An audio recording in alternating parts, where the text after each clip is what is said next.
The question is that if somebody is murdered, what is the Islamic teachings about it in reference to the possibility of forgiveness?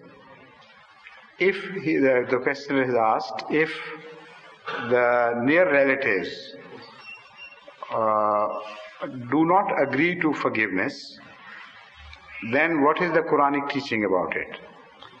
The Holy Quran does not give the right to forgive a murderer to the state, but it gives that right to those who have been wronged at his hands.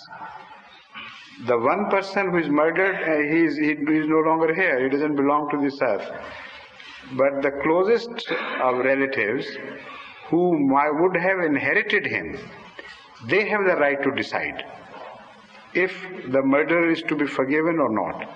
In case of forgiveness, some what is it called? Fidya, ransom money? No, ransom money to और चीज होती है. Blood money. Ransom money is different. That is for the prisoners. Blood money. Blood money is agreed upon, and then it's permitted. Why did this question come to your mind?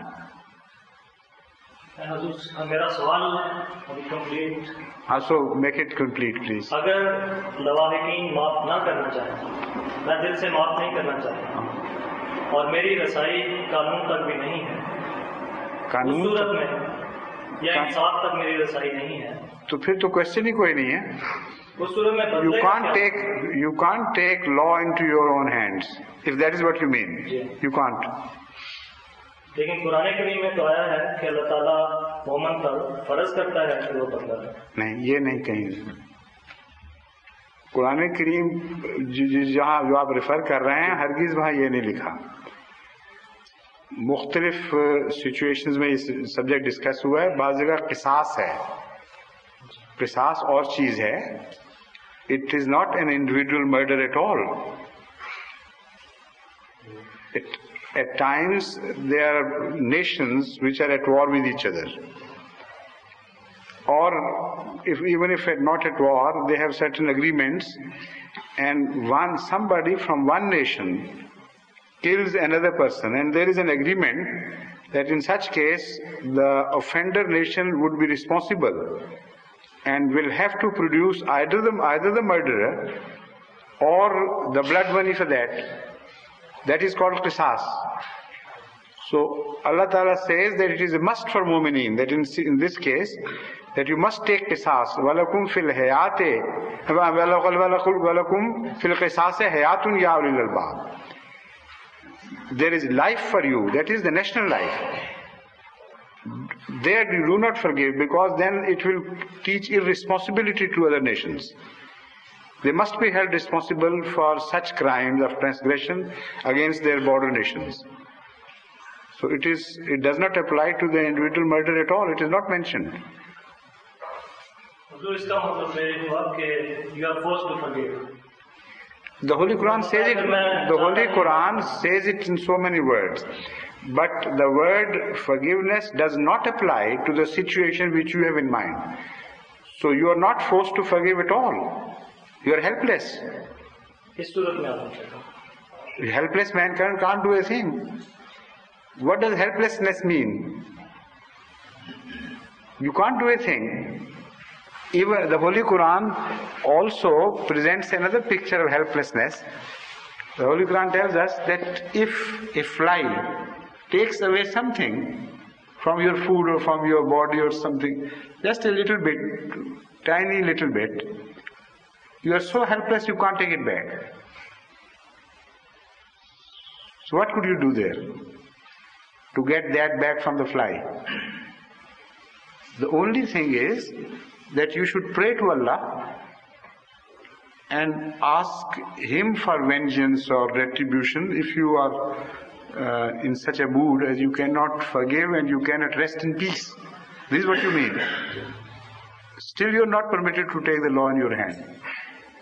And there are also possibilities that somebody, even if he wanted to, he could not take the law in his own hands. there are despots, nations, there are despot kings and usurpers of power who are cruel at wide scale, and sometimes they commit murders in large numbers, sometimes they imprison people in large numbers, and the people of that country live in a stage of agony and they can't do a thing. So what would you suggest they should do? The point is, there are situations where somebody is found to be helpless, and if he believes in God, the only recourse open to him is to seek refuge in prayer. जहाँ तक हुजूर ये law हाथ में लेने का सवाल है, ये तो उस वक्त तक है जब लॉ प्रिवेल कर रहा है. अगर लॉ प्रिवेल ही नहीं कर रहा किसी लॉ, तो फिर why do you ask question about legality of the thing when there is no law? You are asking me a question about the legality of a situation.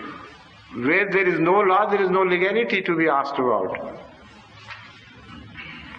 वही मेरा मकसद था कि इंसाफ तक रसाई ना हो. When you say that there is no law, then why are you bothering about the legal aspects of a situation where there is no law?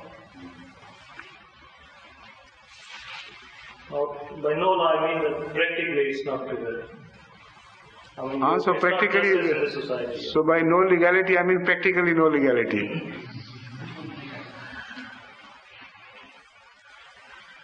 ठीक, मेरा ज़हन ये इस सवाल की तरफ उसी आयत के पढ़ने पे गया था कि इंसान बदला खुद ले सकता है, लेकिन वो हुजूर ने नहीं, हाँ, that's also the nation which decides, not an individual. That is a national issue. Where individual murders are mentioned, individual transgression is mentioned, the Holy Quran says it in so many words, and this verse is applicable to all such situations. وَمَنْ أَفَا وَأَصْلَحَ فَأَجْرُهُ عَلَى اللَّهِ. That if somebody decides to forgive, provided that his forgiveness would not encourage evil, but would cause reformation, in that case his reward will be with his Lord Allah. So Islam promotes forgiveness everywhere except in certain situations which some of them are mentioned in this verse itself. If you tend to forgive while you know that your forgiveness is going to cause greater trouble, and the culprit will be encouraged rather than discouraged by the act of forgiveness, then Allah does not permit you to forgive. There is a condition, man afa wa aslaha, it's bracketed. If somebody forgives, causing thereby to be a reformation in the ways of the guilty, that is the meaning, then Allah would be very happy with you and would reward you.